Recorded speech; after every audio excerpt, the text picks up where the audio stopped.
नमस्कार, आपका और आपके समस्त परिवार का मेरे चैनल में हार्दिक स्वागत है। कैसे हैं आप लोग सब? आशा करते हैं सब बहुत अच्छे होंगे। आज मैं आपको माघ शीर्ष महीने की, अघन महीने की, कृष्ण पक्ष की जो एकादशी होती है, उत्पन्ना एकादशी, उस एकादशी की मैं एकदम सरल पूजा विधि बताऊंगी।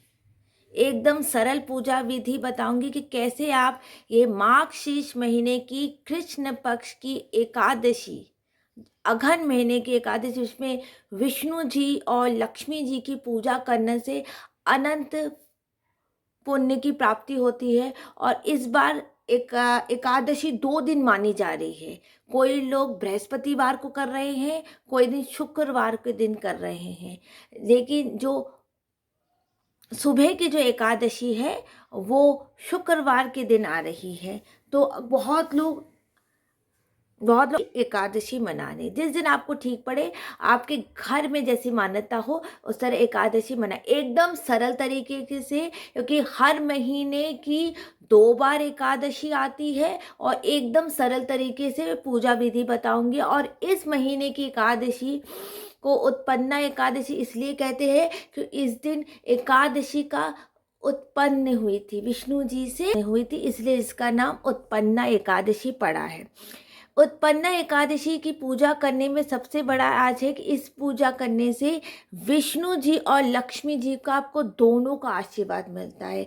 महालक्ष्मी च विद्महे विष्णु पत्नी च धीमहि तन्नो लक्ष्मी प्रचोदयात्। इस एकादशी की पूजा करने से आपको लक्ष्मी जी की प्राप्ति होती है, लक्ष्मी जी आपको मिलती है। और इसी दिन उत्पन्ना एकादशी के दिन ही एकादशी उत्पन्न हुई थी, इसको उत्पन्ना एकादशी भी कहते हैं। एकदम सरल तरीके से हम पूजा करेंगे। कदली फलम है, मेवा है, एकादशी के दिन व्रत रहता है, सिंदूर है, जो माता लक्ष्मी, इस एकादशी में माता लक्ष्मी की पूजा करने से बहुत पुण्य मिलता है। माता लक्ष्मी की पूजा करने, माता लक्ष्मी को हल्दी चढ़ाने से, महालक्ष्मी च विद्महे विष्णु पत्नी च धीमहि तन्नो लक्ष्मी प्रचोदयात्, श्री महालक्ष्मी नमः, श्री श्री महालक्ष्मी नमः, महालक्ष्मी देवी की जय हो।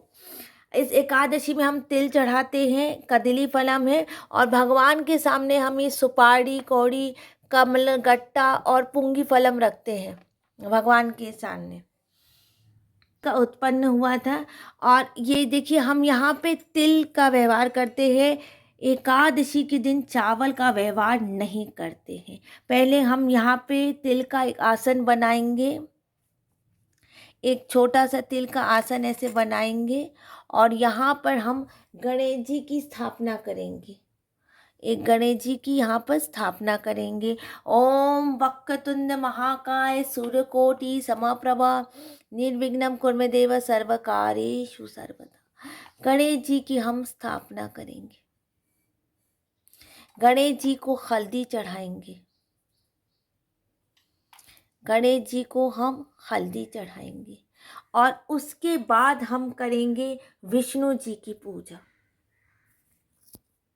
विष्णु जी की पूजा के पहले हम अपने आप को अपवित्र पवित्र वासवाई अभ्यम सूचि पूरे पाटले का हम ऐसे शुद्धिकरण करेंगे। बहुत लोग पाटले का शुद्धिकरण करने के बाद गणेश जी को बताते हैं, लेकिन हम लोग गणेश जी को बैठाने के बाद पाटले का, देखिए हर घर की अलग मान्यता है। प्रथम पूजा है, उनको बैठा के पाटला की शुद्धि भाई अभ्यम सूचि ऐसे करके पाटले का शुद्धिकरण करेंगे।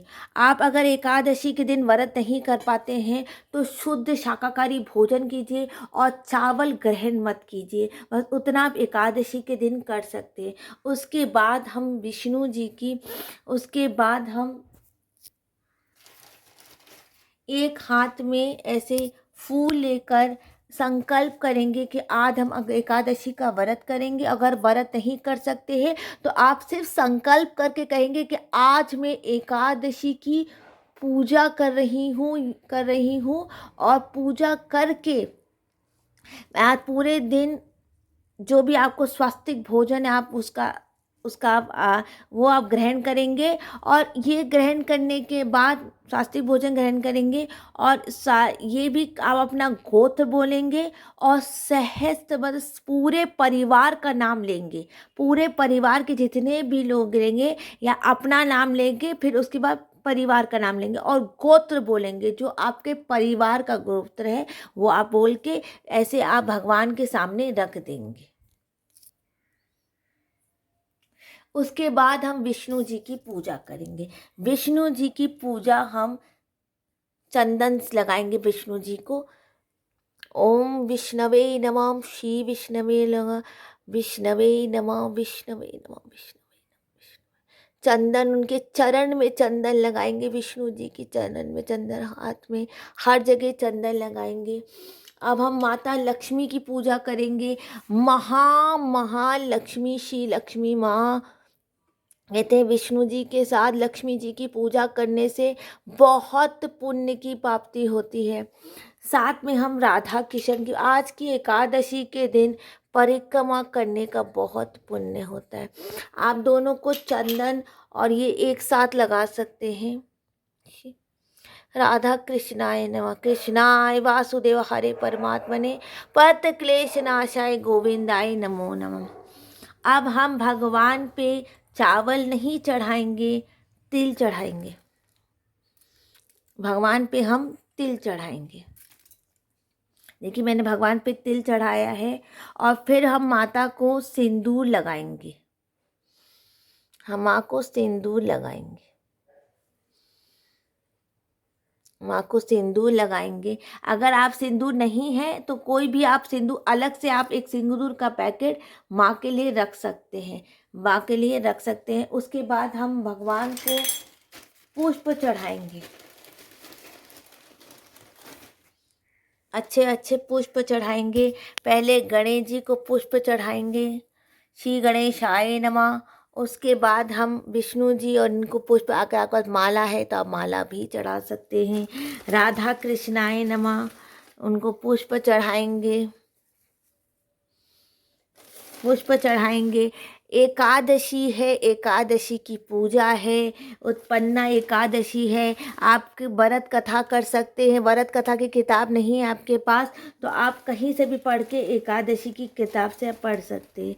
भगवान को अच्छे अच्छे पुष्प चढ़ाएंगे, राधा कृष्णाई को अच्छे अच्छे पुष्प चढ़ाएंगे। पुष्पम समर्पयामि। और उसके बाद हम उपवस्त्र चढ़ाएंगे भगवान को, उपवस्त्र चढ़ाएंगे भगवान को। भगवान को हम उपवस्त्र चढ़ाएंगे। विष्णु जी को हम चढ़ाएंगे जनुई, जनुई चढ़ाएंगे। पीले, हमेशा पीले रंग का जनुई चढ़ता है। माँ को उपवस्त्र, अगर आपका चुन्नी तो आप चुन्नी भी चढ़ा सकते हैं। राधा कृष्णाय नमः को एक उपवस्त्र चढ़ाएंगे, सुंदर सा एक उपवस्त्र माँ भगवान को चढ़ाएंगे। उसके बाद नैवेद्य समर्पयामि, हम भगवान को नैवेद्य समर्पयामि करेंगे, नैवेद्य चढ़ाएंगे भगवान को। उसके बाद हम ये कदली फलम सर्वश्रेष्ठ फल होता है, सबसे सबसे उत्तम फल होता है, सबसे ज़्यादा भगवान विष्णु की पूजा में लगा। कदली फलम सबसे श्रेष्ठ फल होता है, कदली फलम हम भगवान को चढ़ाएंगे। उसके बाद हम भगवान को कदली फलम चढ़ाने के बाद मैंने कहा अगर आपको कथा याद है तो हाथ में फूल लेकर आप संकल्प वाला फूल लेकर आप कथा बोलिए। और अगर आपको कथा याद नहीं है तो किसी भी किताब से एकादशी की कथा बोलिए। और अगर एकादशी की कथा आपके घर में किसी को याद, उसके साथ बैठ के भी आप कथा कर सकते हैं, या तो आप कहीं से पढ़ भी सकते हैं एकादशी कथा। उसके बाद आप जो भी विष्णु जी के पाठ आपको आते हैं आप विष्णु जी के पाठ कीजिए। आप भोजन उस दिन जो भी करेंगे फलाहारी, वो आप भगवान को भोग करेंगे। भगवान को जो भी फलाहारी आप भोग, अगर कुछ भी आप फलाहारी भोग नहीं करते हैं तो आप भगवान को मेवा भोग कर दीजिए। जो भी मेवा आपको भोग होता है आप भोग कर दीजिए।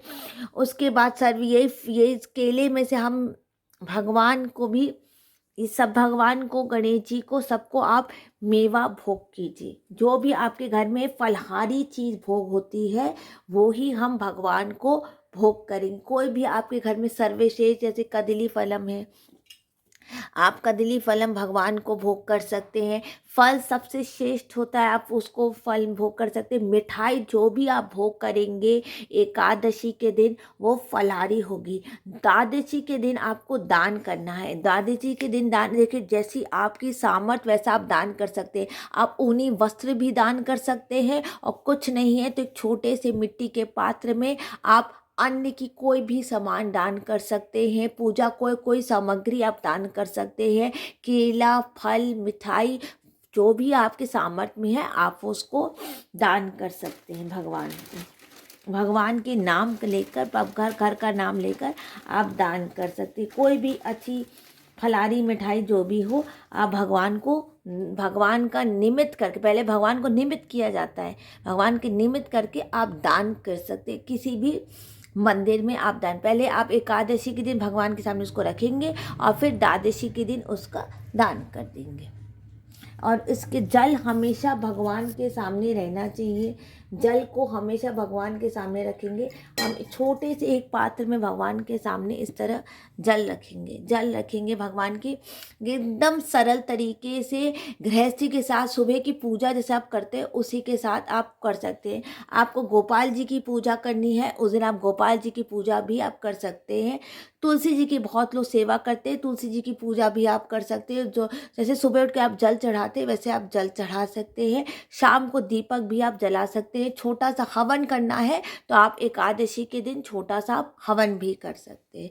जय श्री कृष्णा, राधे राधे। जो भी सामग्री आपके पास उपलब्ध हो, जो भी पुष्प आपके पास उपलब्ध हो, उसी के साथ आप एकादशी नियम मान के चलिए। आप एकादशी की पूजा करेंगे और एकादशी की पूजा करने से सुख, शांति, वैभव, ऐश्वर्य, सौभाग्य सब कुछ मिलता है। उसी तरह से आप पूजा आप एकादशी की करेंगे। एकदम सरल तरीके से कीजिए कि अगर कहीं आपको बाहर जाना भी हो तो आप सुबह की पूजा के साथ भी आप एकादशी की पूजा करके आप जा सकते हो। तो आप इसी तरह से सरल तरीके से एकादशी की पूजा, आज मैं अब आपको आरती करके बताऊं।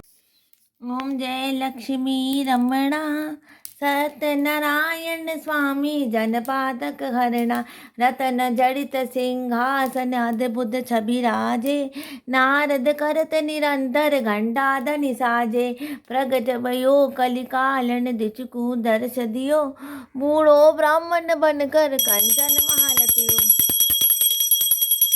दुर्बल वील काट बिटवे चल किस पर दया करी चंद चूड़िक राजा जिसकी विपत हरि वैश्य मनोरथ पायो श्रद्धा तज दीनी सो पल भोग्यो प्रभु जी सो पल पायो हरि जी फिर स्तुति कीनी बार बार संग राजा मन में भक्ति करी वन वंचित वर दीनो दीन दया चरत बसा समायो कदली फल मेवा कदली फल मेवा कदली फल मेवा धूप दीप तुलसी से राजी सुख संपत्ति दासी कई दुख सुख संपत्ति करे। जो लोग हवन नहीं कर सकते वो इस तरह की जो धूप होती है वो धूप आप जला सकते भगवान के सामने। इसमें सब सामग्री होती है जो हवन में होती है, तो ये सब सामग्री के साथ आप ये धूप जला सकते। बोलो भगवान विष्णु जी की जय, लक्ष्मी जी की जय, लक्ष्मी नारायण की जय। मैं बहुत सरल तरीके से मैं गणेश जी की पूजा, लक्ष्मी नारायण की पूजा, आप उस सब की पूजा मैंने आपको बहुत सरल तरीके से दिखाई है। आप सभी को ये एकादशी आपकी सारी मनोकामना पूर्ण करे। और जो अघन महीने की मार्गशीर्ष की जो एकादशी होती है वो लक्ष्मी प्राप्ति वाली एकादशी होती है। इस एकादशी में पूजा करने से आपको लक्ष्मी की प्राप्ति होती है। जय श्री कृष्णा, राधे राधे, जय श्री कृष्णा, राधे। और आरती को हमेशा ना ठंडा करना चाहिए। इस तरह से आपको शंख से आरती को हमेशा ठंडा करना चाहिए। अब इस वीडियो को यहीं पर मैं एंड करती हूँ। कृपा करके मेरे चैनल को लाइक कर दे, सब्सक्राइब कर दे, और कोई भी त्रुटि हुई हो, कोई भी गलती हुई हो, कृपा करके क्षमा कर दे। और आप सभी को मैंने कहा ना, एकादशी सारी मनोकामना पूर्ति करने वाली हो।